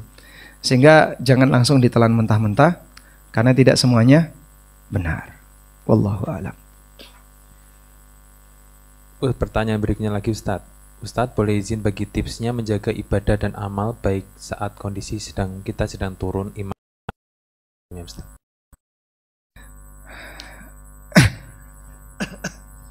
Masya Allah, ini leren jam berapa itu? Mereka udah ngantuk-ngantuk ini. Saya mau ngantuk di sini nggak bisa. Ini masalahnya nambah terus Ustadz, satu persatu pertanyaannya. Masya Allah. Baik, coba kita lihat hadis berikut ini ya.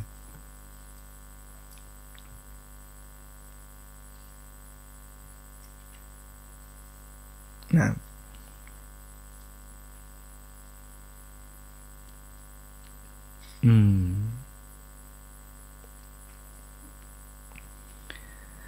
saya bukakan hadis berikut ini.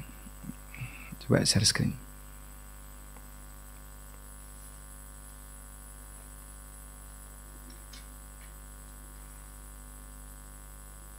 Ya. Tolong barangkali kalau ada temunya yang ngantuk dijawil ya. Buka. Sebentar lagi maksudnya ya. Masih 1 jam lagi. 50 menit lagi. Tolong yang ngantuk dijawil nanti. Buka puasa 50 menit lagi. Dari sahabat Abdullah bin Amr radhiyallahu anhuma, Rasulullah sallallahu alaihi wasallam bersabda, "Inna likulli amalin syirratan wa likulli syirratin fatratun.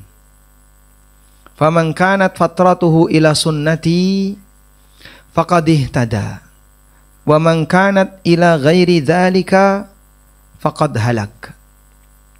Nah, ini teori dalam beramal. Kata beliau, setiap amal itu ada sesi syirrah. Syirrah itu artinya rajin. Setiap amal itu grafiknya kadang naik. Walikulli syirratin fatrah, dan setiap grafik yang naik ada turun. Nggak mungkin naik terus, pasti ada sesi turun. Faman kana fatratuhu ila sunnati, siapa yang saat sesi turunnya itu ke sunnahku. Sesi turun nggak suka sunnah gimana Pak? Kita baca dulu. Faqad ihtada, berarti dia dapat petunjuk. Wa man kanat ila ghairi dzalika, tapi siapa yang sesi turunnya ke selain itu, faqad halaka, maka dia menyimpang. Apa sih yang dimaksud dengan sesi naik dan sesi turun? Coba kita lihat syarah hadis ini. Dalam hadis ini dinyatakan, ya, syirrah maknanya adalah nasyatan, syiddatan wa hirsan, semangat, lagi rajin. Wa raghbatan fi awwalihi, dan punya ketertarikan besar, dan itu biasanya di sesi awal.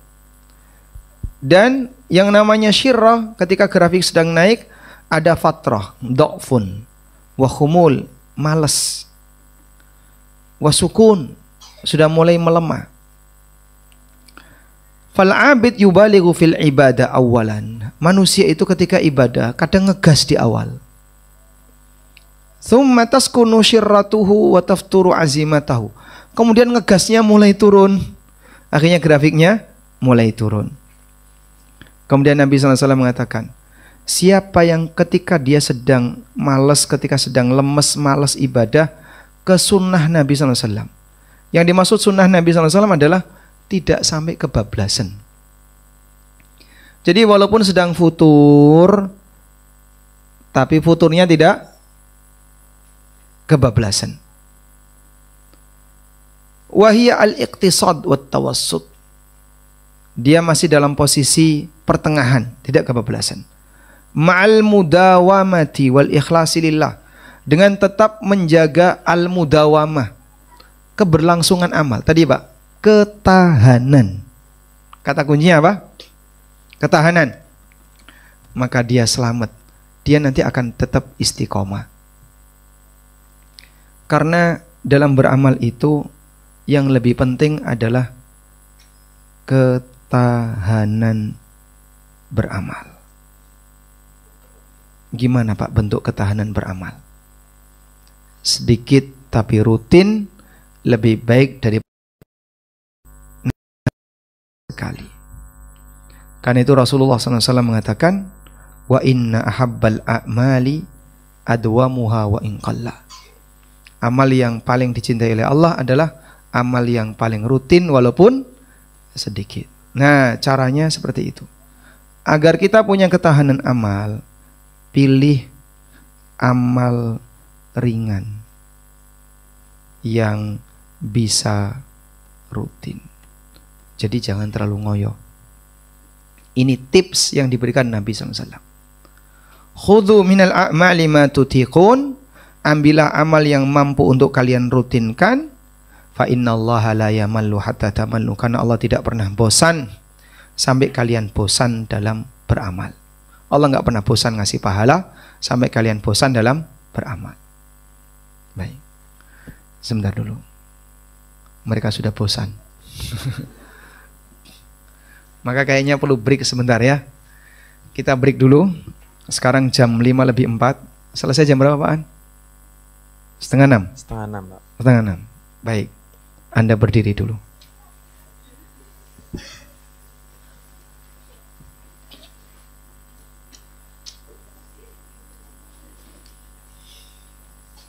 Sudah. Terus diapain ini? Sudah ya, hadap kanan, gerak. Nah, hadap kanan. Pegang pundak temannya. Dipegang saja Pak, jangan dibejeti. Enggak ada perintah menjeti ya. Dah, selanjutnya dipijiti Pak. Lanjutkan sampai maghrib. Baik, cukup ya. Ditepuk-tepuk Pak. Nih, dah. Dah, cukup? Duduk, dah? Hah? Gantian? Gantian Pak. Dan nanti dihisap di hari kiamat. Gantian. Nah. Baik. Dah, sekarang ditepuk-tepuk. Baik, tepuk dengan satu tangan kanan. Ucapkan, saudaraku, saudaraku, aku padamu. Dah, silakan duduk.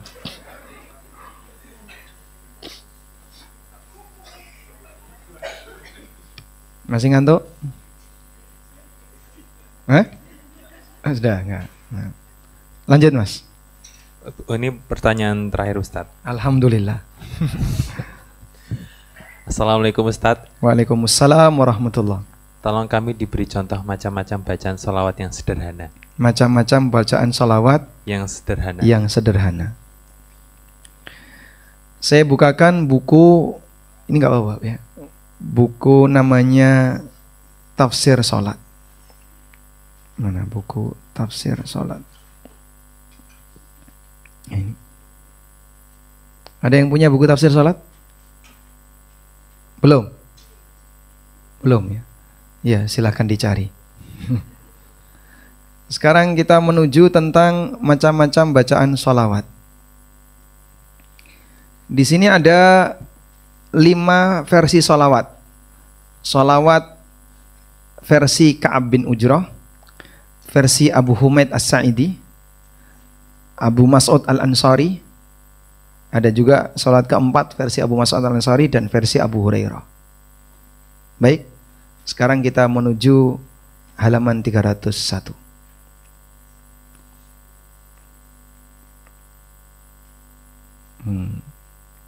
Nah, di sini.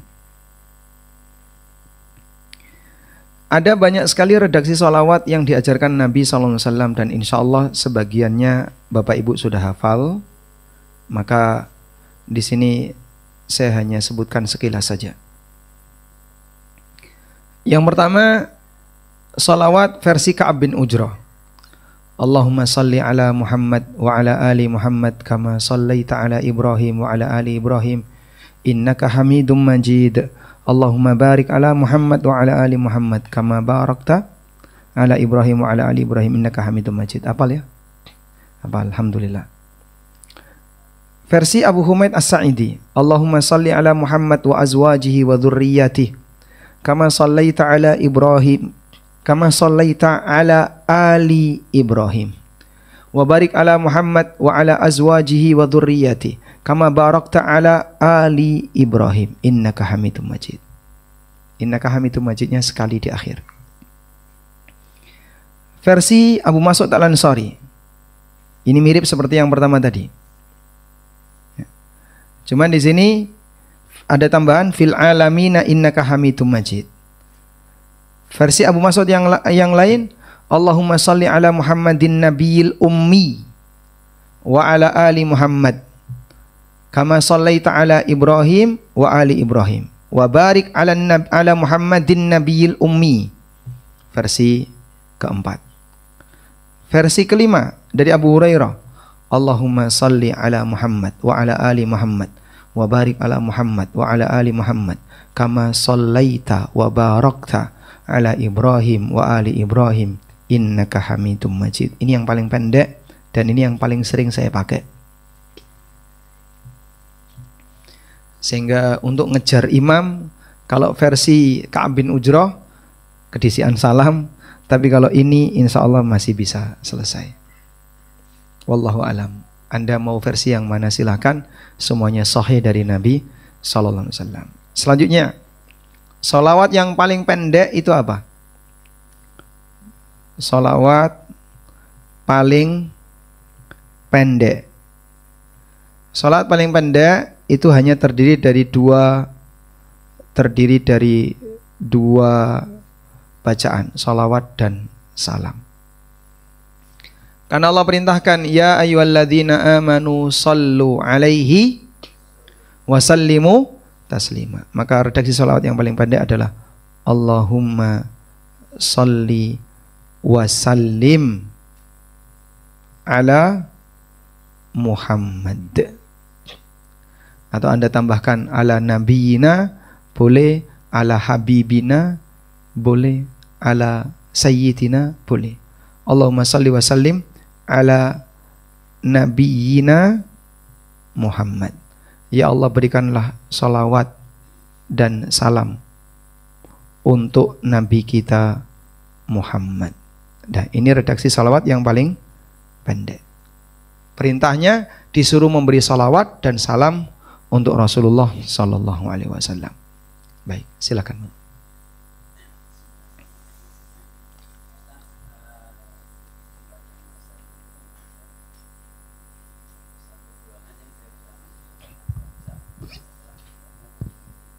Nah,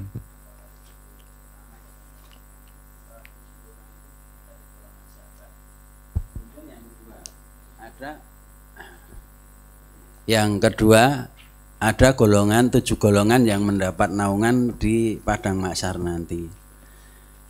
Bolehkah kita berdoa agar mendapat naungan itu dan berusaha beramal agar menjadi salah satu golongan dari yang mendapat naungan itu? Matur nuwun.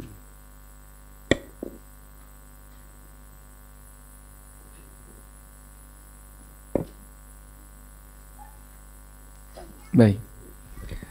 Berkaitan dengan 70 orang yang dijamin masuk surga tanpa azab dan tanpa hisab. Kita lihat di sini. Nah,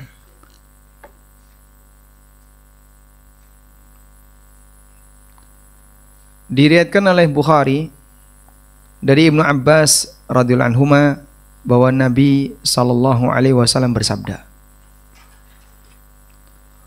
"Uridat alayyal umam." Ditampakkan kepadaku seluruh umat. Faja'ala an-nabiyyu sallallahu alaihi wasallam wan nabiyyani yamurruna ma'ahumur rahat. Ada nabi yang cuma membawa pengikut beberapa orang saja.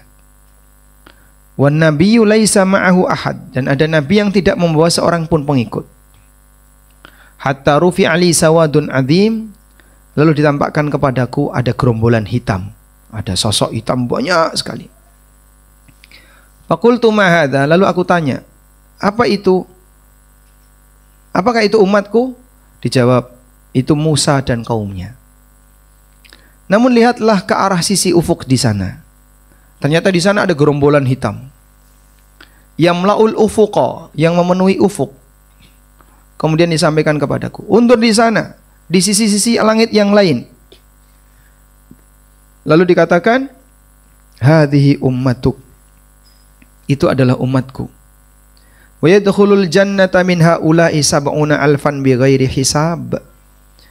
Dari mereka itu ada 70.000 yang masuk surga tanpa hisab. 70.000. Dari berapa? Miliaran. Berapa persennya, Pak? Wallahu a'lam. Tidak ada yang tahu berapa jumlah umat Muhammad SAW kecuali Allah. Ada 70.000, hanya 70.000. Kelihatannya angkanya banyak, tapi perbandingannya dengan perbandingan yang besar. Tsumma dakhala wa lam yubayyin. Kemudian Nabi SAW masuk ke dalam rumah beliau setelah menyampaikan itu, dan beliau tidak menjelaskan kepada mereka. Fa'afadhal qaum, akhirnya mereka pun berdialog. Siapakah yang dimaksud 70.000 itu? Kemudian Nabi SAW keluar, fakharaja faqal, Nabi SAW mengatakan, 70.000 itu adalah orang yang memenuhi 4 kriteria. 1.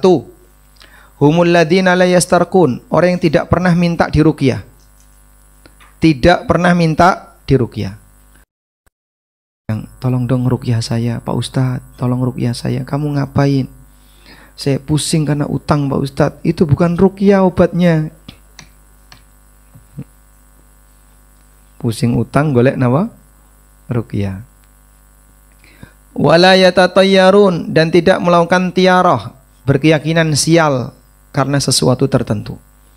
Wala yaktawun, dan tidak melakukan kai, pengobatan pakai besi panas. Wa ala rabbihim yatawakkalun, dan mereka bertawakal kepada Rabbnya. Hadis riwayat Bukhari. 4 ini adalah manusia yang punya karakter tauhid yang tinggi. Dia tidak pernah meminta-minta, sampai pun minta diruqyah. Dia tidak pernah tiarah, tidak pernah berkeyakinan sial karena sesuatu apapun. Dia tidak pernah menggunakan metode kai dalam pengobatan, dan orangnya rajin bertawakal. Siapa yang memenuhi 4 kriteria ini punya peluang untuk masuk surga tanpa hisab. Kalau tanpa hisab berarti tanpa adab. Walhamdulillah. Begitu. Yang kedua tadi apa? Golongan yang mendapatkan naungan besok di padang mahsyar, boleh nggak kita berdoa minta kepada Allah seperti itu? Boleh. Semua hal yang baik di akhirat kita boleh minta kepada Allah. Nah, baik. Cukup insya Allah. Jam 5.15. Baiklah Bapak Ibu. Ada 15 menit lagi. Apakah masih Silakan. ada yang ingin bertanya? Waalaikumsalam warahmatullahi wabarakatuh. Izin bertanya Ustaz, kita ini kan kaum ibu, termasuk salah satu termasuk bagian yang ibu-ibu pencari kajian. Pencari Kajian di mana-mana. Nah, Masya itu Allah. Insya Allah hampir setiap hari ibu-ibu di sini juga mengikuti kajian yang ada di Jogja. Pertanyaannya Ustadz, selain kajian itu yang kita dapatkan di luar rumah, misalnya di dalam rumah sambil beraktivitas, misalnya masak apa, nyetrika gitu, apa bersih-bersih rumah, kita berselawat tapi dengan bersenandung, itu dibolehkan nggak sih Ustadz? Mohon apa pencerahannya Ustadz. Assalamualaikum warahmatullahi wabarakatuh. Waalaikumsalam warahmatullahi wabarakatuh. Nah, baik, para hunter kajian ya, ada yang gini Pak ya, Pak katanya di neraka itu kebanyakan perempuan, padahal ibu-ibu lebih rajin kajian daripada bapak-bapak. Masalahnya habis kajian makan-makan. Kalau sudah makan-makan, ngumpulin lemak dan ngumpulin dosa, sehingga ilmunya hilang, dosanya tambah, pulang berat badannya tambah. Betul kayak gitu? Hah? Salah satu. Masya Allah. Baik. Selanjutnya, boleh nggak kita bersolawat sambil bersenandung? Senandung itu kan melantunkan syair ya, dengan irama tertentu. Nah, ada bagian yang itu tidak boleh dilakukan. Bersyair dengan irama tertentu, ada bagian yang tidak boleh dilakukan. Pertama, Quran nggak boleh. Sehingga Quran pakai lagu K-pop gitu boleh nggak? Mau coba Fatihah tapi pakai lagu K-pop, boleh? Nggak boleh. Kenapa? Ini mempermainkan Quran, bahaya. Tidak? Maka kita tidak boleh menggunakan ritme lagu tertentu untuk baca Quran, karena itu mempermainkan Al-Quran. Yang kedua, doa nggak boleh juga pakai ritme. Misalnya lagu misalnya Roma Irama, tapi dipakai doa. Rabbana atina fid dunya hasanah dilakukan pakai lagu dangdut. Boleh? Nggak boleh. Ini mempermainkan doa. Sudah. Tapi kalau kalimat syair, baik syair Arab atau syair bahasa Indonesia, sah-sah saja asal isinya tidak ada yang menyimpang dan tidak diiringi dengan musik. Misalnya matan-matan tertentu. Kadang para ulama membaca matan pakai nada tertentu. Tuhfatul Atfal itu kan banyak ya, pembacaan matan Tuhfatul Atfal tapi pakai nada tertentu. Nah, sholawat itu apa? Doa. Sholawat itu doa. Oleh karena itu kami sarankan, karena sholawat itu doa, maka ucapkan dengan cara yang terhormat, bukan dengan cara bernada. Misalnya ya, ini contoh nada. Ada orang membaca Tuhfatul Atfal pakai nada. Mana sih?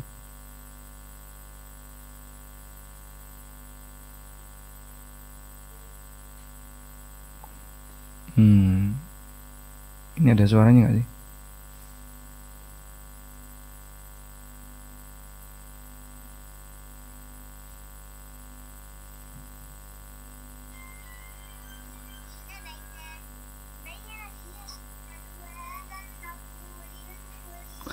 Jadi dia membaca nadham tapi sambil bernyanyi.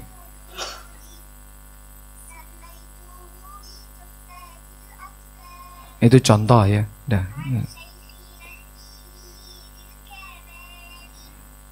Terdengar gak? Terdengar. Nah, ya kurang lebih seperti itu. Nah, kalau kayak gini boleh nggak Pak?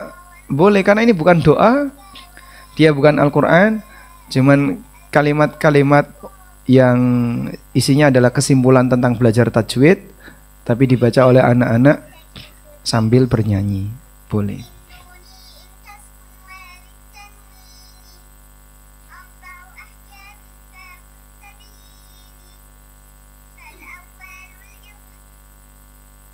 Nah, udah selesai.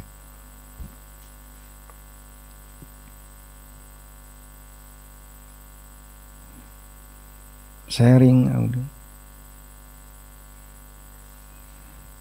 Nah, matan kayak gini yang dibaca. Mana, Mak? Masuk, Mas. Dia sedang membaca matan Tuhfatul Atfal tapi sambil bernyanyi. Nah, kalau kayak gini tidak masalah, tapi kalau doa kami sarankan jangan bernyanyi ketika berdoa. Berdoalah dengan sopan. Allah perintahkan darru'an wa khufya. Berdoalah kepada Rabb kalian dengan diiringi penuh ketundukan dan rasa takut. Wallahu a'lam. Baik, cukup insyaallah. Baik, kita cukupkan nggih Bapak Ibu untuk sesi tanya jawabnya. Mudah-mudahan apa yang kita sampaikan ini bermanfaat. Ustadz, sebelum kita menutup mungkin boleh kita dibantu untuk dipimpin oleh doa bersama Ustadz. Nah, kita mohon kepada Allah Subhanahu wa taala di akhir dari kegiatan kita perbanyak berdoa kepada Allah, terlebih lagi di penghujung puasa, dan doanya orang yang berpuasa adalah doa yang mustajab, terutama doa ketika mendekati berbuka. Allahumma inna nas'aluka bi anna nashhadu annaka antallah la ilaha illa anta al-ahadu as-samadu alladzi lam yalid wa lam yulad wa lam yakul lahu kufuwan ahad. Allahumma inna nas'aluka al-huda wat-tuqa wal-afafa wal-ghina. Rabbana ighfir lana wa li ikhwanina alladhina sabaquna bil iman. Wa la taj'al fi qulubina ghillan lil ladzina amanu rabbana innaka ra'ufur rahim. Rabbana ighfir lana dhunubana wa israfana fi amrina wa tsabbit aqdamana wansurna 'alal qaumil kafirin. Allahumma inna nas'alukal huda wat-tuqa wal afafa wal ghina. Allahumma inna nas'aluka ladzatan nadhari ila wajhika wasyauqa ila liqa'ika fi ghairi dharra'a mudirratin wala fitnatin mudillah. Allahumma zayyinna bisinatil iman waj'alna hudatan muhtadin. Rabbana hab lana min azwajina wa dhurriyyatina qurrata a'yun waj'alna lil muttaqina imama. Allahumma hdina li ahsanil akhlaq. Allahumma hdina li ahsanil akhlaq. La yahdina li ahsaniha illa anta. Wasrif anna sayyi'aha la yasrifu anna sayyi'aha illa anta. Rabbana atina fid dunya hasanah wa fil akhirati hasanah wa qina adzaban nar. Wa sallallahu ala nabiyyina Muhammadin wa ala alihi wa sahbihi wa sallam. Wa akhiru da'wana anil hamdulillahi rabbil alamin. Subhanakallahumma wa bihamdika asyhadu an la ilaha illa anta astaghfiruka wa atubu ilaik. Wassalamu alaikum warahmatullahi wabarakatuh.